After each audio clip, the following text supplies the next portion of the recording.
一开始先来关心，顶个月有一对韩国的男女朋友来台湾旅游，要回去的前一日，查某煞伫饭店死亡。虽然男朋友这讲是无细致跋倒，不过侦办的过程发现死者的头后壳有空喙，怀疑嫌犯摕手竿仔甲放落，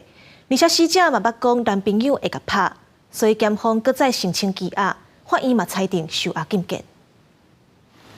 高雄市警局的监视小组过来到韩国籍姓李的女子陈氏的饭店采证，检警一礼拜来查访，发现死者甲姓金的查某朋友敢若是有感情的纠纷，也几多遍和对方暴力对待，搁加上法医查验死亡原因，发现死者的头部有和电物件撞过，不是查某朋友所讲的绊倒，种种的疑点和检警认为查某朋友嫌疑重大。两人间存有情感纠纷，具有犯罪动机。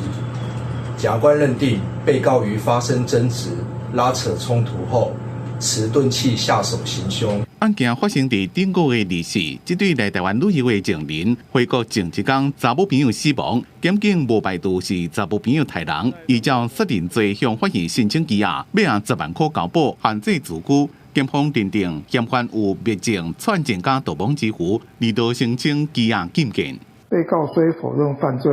为审酌相关事证。认被告犯嫌重大，且有事实足认有逃亡、灭证、串证之虞，故予之羁押。高雄地方法院初4下昼开羁押庭审讯，伫暗时裁定羁押。记者综合报道。